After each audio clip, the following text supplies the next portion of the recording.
Se recibió en la Universidad Nacional de Córdoba, Facultad de Ciencias Médicas. También es especialista en emergentología pediátrica del Hospital de Niños de la Santísima Trinidad de Córdoba y tiene un posgrado en toxicología. Es médico aeroevacuador, bombero voluntario Oliva Regional 9. Tiene un montón más de títulos y la verdad es impresionante este médico, pero dijimos algo. Hola, ¿qué tal, doctor Estefani? ¿Cómo está? Te habla Beatriz Datori de aquí desde Radio Sónica, próximo capítulo, junto con Susana Dálivera y Ale Simón. ¿Cómo estás? Hola Beatriz, ¿cómo les va? Bueno, muchísimas gracias antes que nada por la invitación, como lo he hecho público en las redes sociales, la verdad que me siento muy agradecido y muy privilegiado para que me tengan en cuenta en este programa, ¿no? Bueno, un Gracias. saludo a toda la gente que está escuchando en este momento. Muchas Feliz gracias. año, doctor, y Muchas gracias bienvenido. igualmente para ustedes. Gracias. Gracias, gracias por todo lo que hiciste en las redes, que estabas muy contento, te agradecemos mucho porque eso habla también de tu agradecimiento y nosotros estamos agradecidos de que esto es vos, Lucas. No, por favor, yo creo que para nosotros, y como lo digo públicamente, somos del interior, digamos, por ahí estamos lejos de la capital y para poder llegar se nos hace muchas veces muy difícil. Y bueno, ustedes han sido un nexo para nosotros y que nos vuelvan a tener en cuenta, para mí es un orgullo personal y para la gente de mi ciudad también, ¿no? Bueno, gracias. Nos ibas a hablar hoy, Lucas, del tema de las repercusiones del COVID, de las diferentes cepas de COVID en los niños y luego después de la ficha médica. Así Contanos es. un poco, vos sos médico especialista en el tema, así que contanos un poco cuáles son las consecuencias.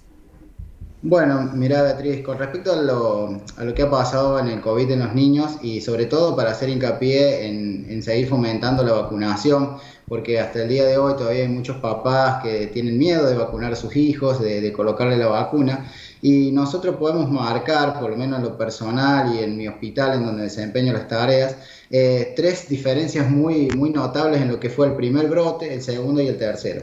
En el primer brote, donde bueno, estuvo la cepa original, que así la denominamos, la que primero llegó a nuestro país, fueron muy poquitos los casos de COVID que tuvimos en niños. Solamente se contagiaban dentro del ámbito familiar y muy pocas consultas en los hospitales. Prácticamente no iban los pacientes. Nosotros tuvimos un año muy atípico porque en invierno, donde colapsan las guardias pediátricas, eran muy pocos los niños que acudían a la guardia. Había guardias donde iban 2 o 3 pacientes nada más y no por COVID, por otras cuestiones, heridas o algo de eso. Así que ese primer año para nosotros fue bastante tranquilo. En el segundo brote, cuando fue la cepa Manaus, que fue la que dio el segundo brote, ahí vimos un incremento más de casos en pediatría, muchas más consultas en las guardias, y atribuimos eso a que, bueno, ya los chicos no estaban tan aislados como en el primer brote, empezaban a ir a las escuelas con esta bimodalidad, un poco presencial y un poco virtual. Habían empezado algunas tareas, algunas actividades deportivas en donde los chicos también concurrían, así que vimos un poco más de casos, inclusive algunos de casos un poquito más graves, sobre todo en lo que es el síndrome que se llama síndrome inflamatorio multisistémico, que es un cuadro grave que puede darse en el mismo momento del diagnóstico del COVID o varias semanas después del alta, que eso había que tenerlo en cuenta, por eso es importante preguntar si el niño había tenido o no COVID. Pero bueno, medianamente se pudo sostener la parte pediátrica por suerte.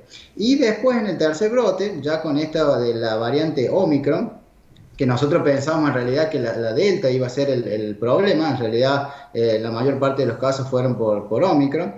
Vimos muchísimas consultas en las guardias pediátricas, muchísimas. La verdad que de 10 pacientes que venían, 6 o 7 te podría decir que eran por COVID, y algunos que venían por otros cuadros los hisopábamos porque los teníamos que hisopar en las guardias y eran COVID positivos. Por suerte, en su mayoría no graves, pero sí hemos visto muchos casos contagiados. A eso, bueno, obviamente que se lo atribuimos a dos cosas. Primero, a que había niños muy sintomáticos, sobre todo con fiebres, diarreas, vómitos, ¿sí? Algunos cuadros respiratorios, y en los menores de 3 años, que son justamente la población no vacunada todavía, para la cual no contamos con una vacuna. Después en los más grandecitos ya tenían menos síntomas, pero también ¿no? Hemos visto chicos que no les han pasado del todo bien. Y bueno, los adolescentes por ahí ya con 2 dosis fueron los que mejor la pasaron.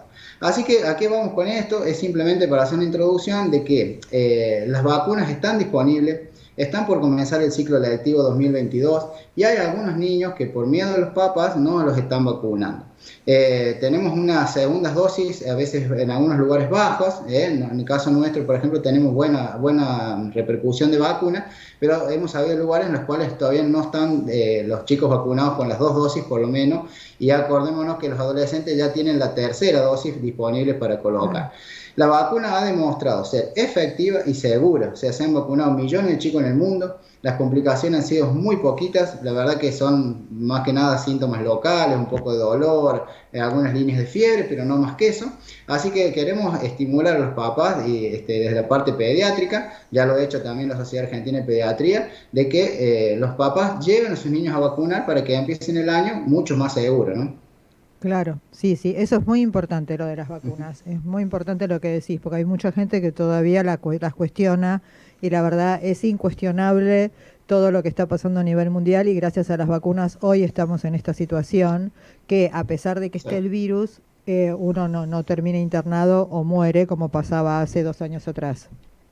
Sí, por supuesto que va a haber casos graves y casos letales, pero son los menos. Eso quedó demostrado en este tercer brote, en donde hubo un gran número de casos al principio, se aumentaban, pero de manera exponencial la cantidad de casos diarios, pero la verdad que nosotros veíamos que las complicaciones eran muy pocas, tanto en niños como en adultos. Las terapias intensivas no tuvieron demasiados pacientes, igual que los hospitales no hubo colapso, y a quien se le podemos agradecer a eso no es otra cosa que la vacuna, ¿no? Porque lo demás se ha ido todo igual. Claro, exactamente, Ujú. eso es verdad, es Sí, muy muy importante. importante. Nos querías comentar también del tema de la ficha médica con respecto a los niños que entran al colegio. Yo no sabía que había una obligación de una ficha médica. Bueno, este, Sí.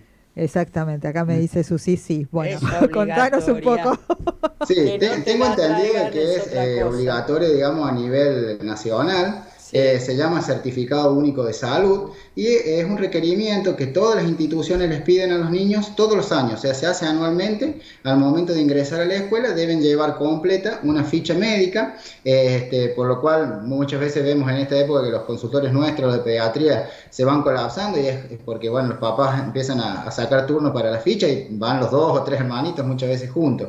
Pero lo importante de esto que yo quería recalcar, porque muchas veces lo vemos tanto de los papás como de los profesionales, que es nada más que un mero trámite para cumplir con una disposición de la institución. Y para nosotros es tan importante la ficha médica, por eso quería tomar 10 minutos de su tiempo para recalcar algunas cosas muy puntuales de la ficha médica, porque a veces es la única consulta que hace el niño al pediatra. O sea, no estamos acostumbrados a llevar a los chicos al pediatra por las dudas, para ver cómo está, para hacer un chequeo. A veces ni los grandes tampoco lo hacemos, ¿no? Pero no llevamos al nene o al niño o a la niña al pediatra para decir, che, mira, vengo a ver cómo está. Bueno, la ficha médica es una oportunidad que como es obligatorio, los papás van.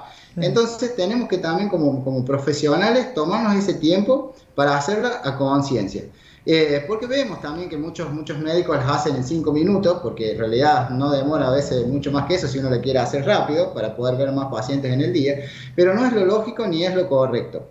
Hay algunos puntos muy importantes de la ficha médica en donde tenemos que frenar y tomarnos 2 minutos para hablar con los papás.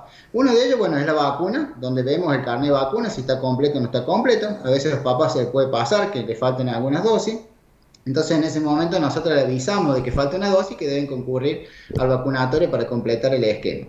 La otra parte son los antecedentes patológicos. Hay niños que tienen determinadas enfermedades que en una institución educativa, o por ejemplo, si esa institución decide hacer un viaje recreativo, van a un campamento, hasta hacer una excursión, tienen que tener en cuenta y llevar las fichas médicas de todo el grupo escolar que va en ese viaje. Por ejemplo, Ah, si hay un niño en el grupo que tiene un antecedente de asma, el docente, los directivos de la institución deberán saber de que antes de que ese niño suba al colectivo para hacer una excursión o alguna actividad deportiva, tiene que llevar la medicación que puede ser necesaria en el caso de una crisis asmática, por ejemplo, los aerosoles.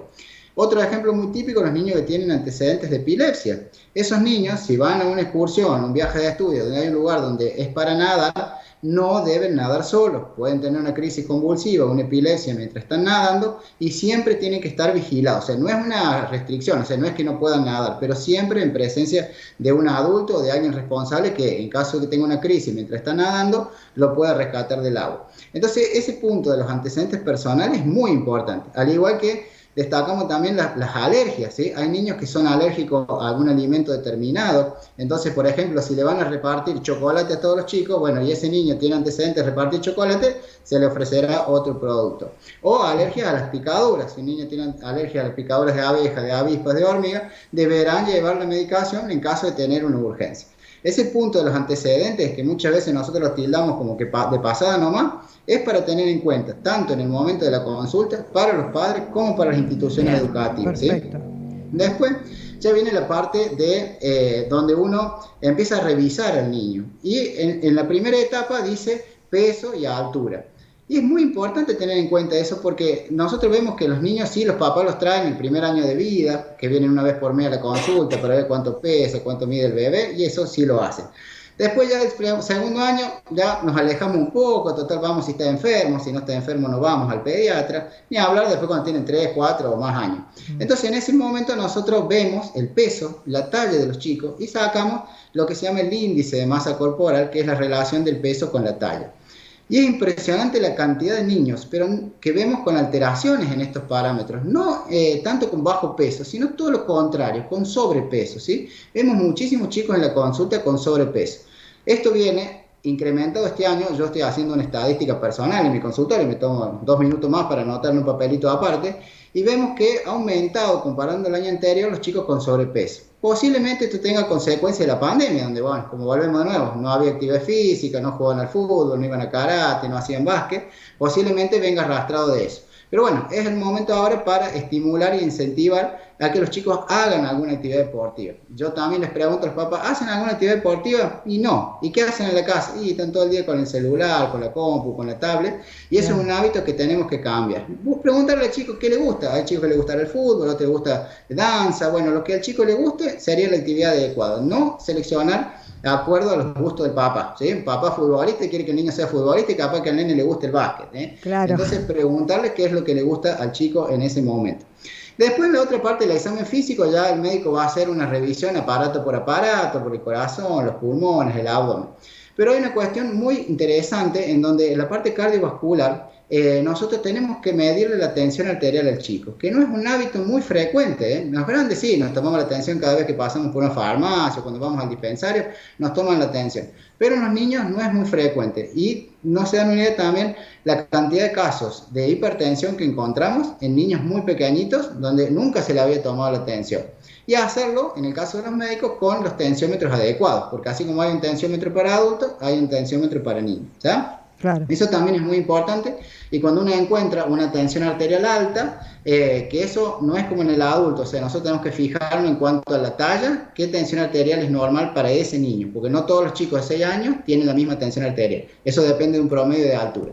Entonces ahí pedimos una serie de laboratorios que nos van a permitir determinar alguna patología que tratada precozmente, podemos solucionarle la vida a ese niño para el resto, digamos, de su vida, ¿eh? Eso con respecto a la tensión arterial. Después hay algunos aparatos nosotros llamamos la parte de órganos, que debemos solicitar siempre las interconsultas con el especialista. Por ejemplo, la parte de los ojos, ¿sí? La parte de la visión. Muchísimos chicos con astigmatismo, muchos chicos con miopía. Están descritos por los profesionales de oftalmología que los celulares son causa de miopía. Entonces, tener en cuenta eso, ¿sí? No solamente hacer el examen en el consultorio, que a veces tenemos las letritas para ver si el niño ve bien o ve mal, sino derivarlo al oftalmólogo, porque es muy importante la parte de la visión. Hay chicos en las escuelas que no aprenden, dicen, no aprenden, pero no es por problemas de inteligencia, sino que a lo mejor están sentados en el último banco, no llegan a ver el pizarrón, la señorita borra rápido el pizarrón, se quedan con la mitad de las tareas y por no preguntar o por no después de decir nada, quedan con las tareas a media. ese niño que tiene un problema oftalmológico, usando unos anteojos y poniéndolos en los asientos de adelante, va a ser igual que el resto. Así que tener en cuenta eso. También la parte odontológica. Nosotros en el consultorio le vemos la boca a los chicos, pero hay cariecitas que nos vamos a verlas, que eso la tiene que ver el odontólogo, ¿sí? Y después hay una parte muy importante que lo pueden hacer los papás y que a veces vienen con los chicos del consultorio de 7 años, 8 años que nunca se dieron cuenta. ¿Y qué es la columna? Vemos escoliosis, o sea, chiquitos que están muy lateralizados para hacia un lado o hacia el otro y que los papás nunca se dieron cuenta. Es muy fácil esto hacerlo en una casa. Lo ponen cuando el nenito lo van a bañar, o la nenita lo van a bañar, desnuditos, digamos, lo ponen de espalda a ustedes. Y le miran 3 puntos, los hombros, los omóplatos y la cadera.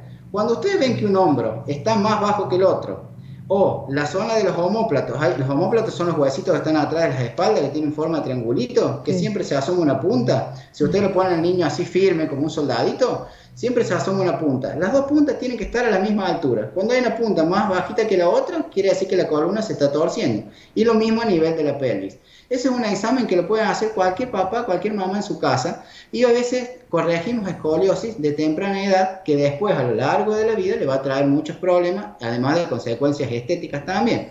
Y a veces puede ser por problemas de la columna o puede ser por problemas de un pie, por ejemplo un pie más corto que otro, o algunos pies que están dobladitos para adentro o para afuera, tienen nombres especiales, se llaman genubar o genuvalgo.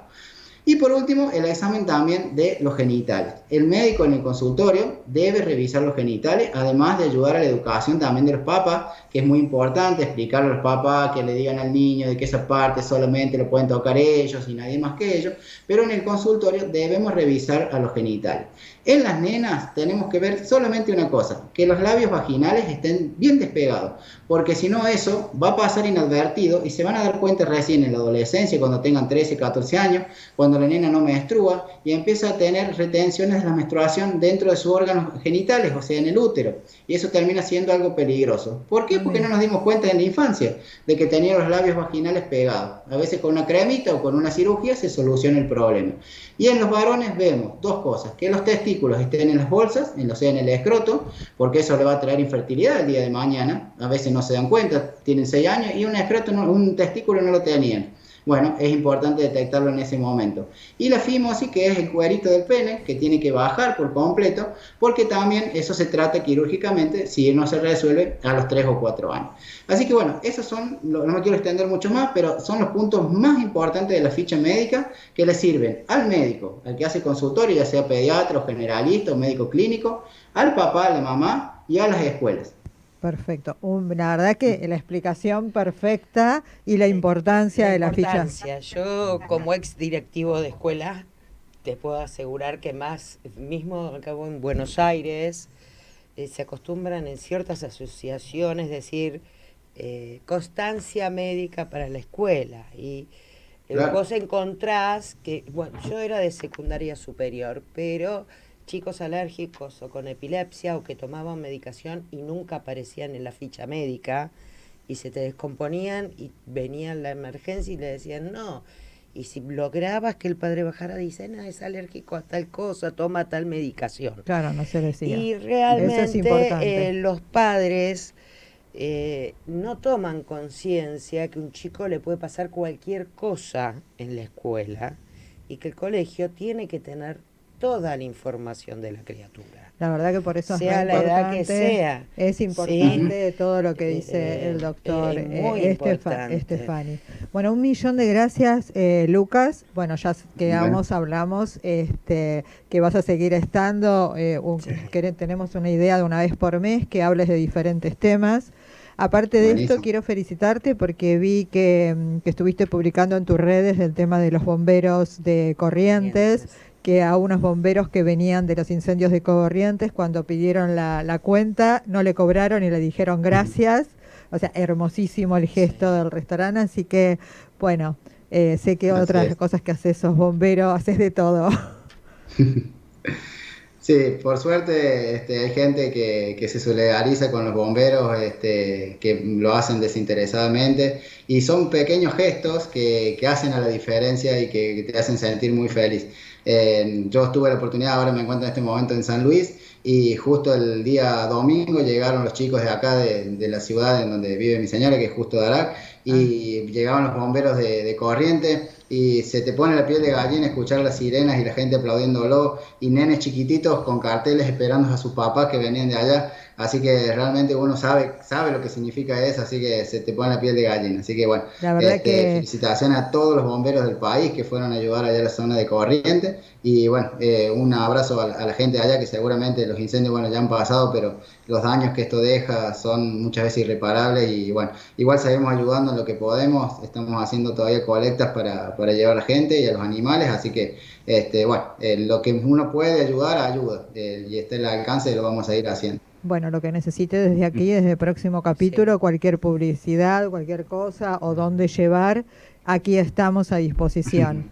Gracias por todo Muchísimas gracias. lo que nos explicaste hoy y nos vamos a un corte, pero antes de irnos y agradecerte, queremos aplaudirte a vos y a todos los bomberos por lo que hacen. Gracias. Gracias a ustedes. Chau, gracias por todo. Bueno, vamos a un cortecito y ya volvemos.